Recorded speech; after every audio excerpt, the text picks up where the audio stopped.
ನೀವು ಸಾಮಾನ್ಯವಾಗಿ ಒಂದು ಮರದ ಕೆಳಗೆ ಒಣ ಎಲೆಗಳು ಬಿದ್ದಿರೋದನ್ನ ಗಮನಿಸಿರ್ತೀರ. ಆದ್ರೆ ಸಮಯ ಕಳೀತಾ ಕಳೀತಾ ಆ ಎಲೆಗಳು ಮಾಯ ಆಗ್ತಾ ಹೋಗುತ್ತೆ. ಇಲ್ಲೇನಾದ್ರೂ ಮ್ಯಾಜಿಕ್ ಆಗ್ತಿದ್ಯಾ? ಖಂಡಿತವಾಗ್ಲೂ ಇಲ್ಲ. ಹಾಗಾದ್ರೆ ಈ ಎಲೆಗಳು ಕಾಣೆ ಆಗೋದಕ್ಕೆ ಕಾರಣ ಏನು? ಏನಪ್ಪಾ ಅಂತಂದ್ರೆ ನಮ್ಮ ಸ್ನೇಹಿತರು ಅಲ್ಲಿ ಕೆಲಸ ಮಾಡ್ತಿದ್ದಾರೆ. ಅಂದ್ರೆ ನಮ್ಮ ಸೂಕ್ಷ್ಮ ಜೀವಿಗಳು ಇಲ್ಲಿ ಕಂಡು ಬರ್ತವೆ.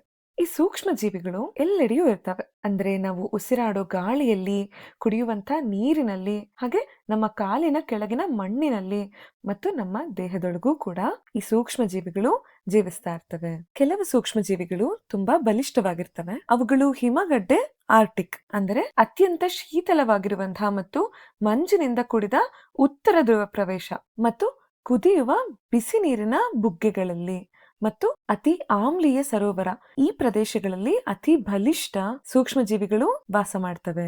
ನಾವು ತಿಳಿದಿರೋ ಹಾಗೆ ಬಹಳಷ್ಟು ಸೂಕ್ಷ್ಮ ಜೀವಿಗಳು ನಮಗೆ ಉಪಯುಕ್ತವಾಗಿರ್ತವೆ, ಅಂದ್ರೆ ಸಹಾಯಕ ಸೂಕ್ಷ್ಮ ಜೀವಿಗಳಾಗಿರ್ತವೆ. ಅದರಲ್ಲಿ ಕೆಲವು ಮಾತ್ರ ಹಾನಿಕಾರಕ ಸೂಕ್ಷ್ಮ ಜೀವಿಗಳಾಗಿರ್ತವೆ. ಹಾಗಾಗಿ ಈ ವಿಡಿಯೋದಲ್ಲಿ ನಾವು ಸೂಕ್ಷ್ಮ ಜೀವಿಗಳು ನಮ್ಮ ಜೀವನವನ್ನ ಉತ್ತಮಗೊಳಿಸುವ 2 ಪ್ರಮುಖ ಮಾರ್ಗಗಳನ್ನ ನೋಡ್ತಾ ಹೋಗೋಣ. ಮೊದಲನೆಯದು ಎಲೆಗಳನ್ನ ಮಾಯವಾಗುವಂತೆ ಮಾಡುವಂತ ಸೂಕ್ಷ್ಮ ಜೀವಿಗಳ ಬಗ್ಗೆ ನಾನು ಹೇಳ್ತಾ ಹೋಗ್ತೀನಿ. ನೋಡಿ, ನಮ್ಮ ಕಾಣದ ಸ್ನೇಹಿತರಾದ ಶಿಲೀಂಧ್ರಗಳು ಮತ್ತು ಬ್ಯಾಕ್ಟೀರಿಯಾಗಳು ಸತ್ತ ಸಸ್ಯ ವಸ್ತುಗಳನ್ನ ಸರಳ ಪೋಷಕಾಂಶಗಳಿಂದ ಸಮೃದ್ಧವಾದ ಪದಾರ್ಥಗಳಾಗಿ ವಿಭಜನೆ ಮಾಡುತ್ತೆ. ಇದಕ್ಕೆ ಸಾಮಾನ್ಯವಾಗಿ ತೇವಯುಕ್ತ ಬಿಸಿಯಾದ ಪರಿಸರ ಬೇಕಾಗುತ್ತೆ. ಸತ್ತ ಸಸ್ಯ ವಸ್ತು ನಿಧಾನವಾಗಿ ಗೊಬ್ಬರವಾಗಿ ತಯಾರಾಗುತ್ತೆ ಹಾಗೂ ಅದು ಮಣ್ಣಿನೊಂದಿಗೆ ಬೆರೆತು ಮಣ್ಣಿನ ಫಲವತ್ತತೆನ ಹೆಚ್ಚಿಸುತ್ತೆ. ಈ ಕಾರಣಕ್ಕಾಗಿ ತೋಟಗಾರರು ಒಣ ಎಲೆಗಳನ್ನ ಗುಂಡಿಗಳಲ್ಲಿ ಹಾಕಿ ಮಣ್ಣಿನಿಂದ ಮುಚ್ಚುತ್ತಾರೆ.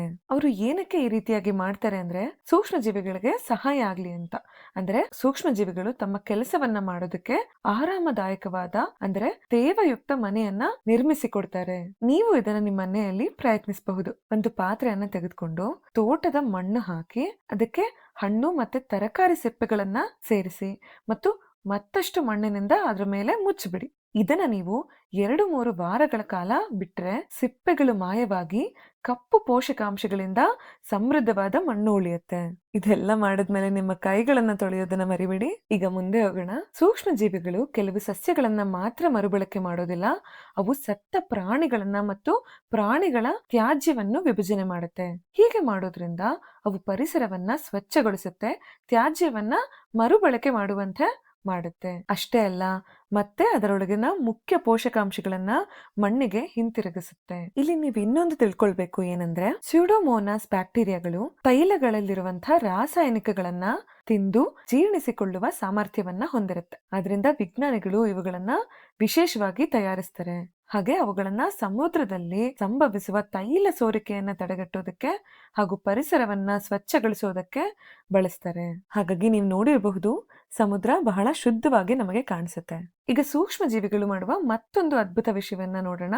ಸೂಕ್ಷ್ಮ ಜೀವಿಗಳು ಹಸುವಿನ ಮಲ ಅಂದ್ರೆ ಸಗಣಿ ಅಥವಾ ಪ್ರಾಣಿಗಳ ತ್ಯಾಜ್ಯಗಳ ಮೇಲೆ ಕೆಲಸ ಮಾಡಿದಾಗ ಅವು ಕೆಲವು ಗೊಬ್ಬರವನ್ನ ಮಾತ್ರ ಉತ್ಪಾದನೆ ಮಾಡೋದಿಲ್ಲ, ಅದರ ಜೊತೆಗೆ ಕಾರ್ಬನ್ ಡೈಆಕ್ಸೈಡ್ ಹಾಗೂ ಮೀಥೇನ್ ಅನಿಲವನ್ನ ಬಿಡುಗಡೆ ಮಾಡುತ್ತೆ.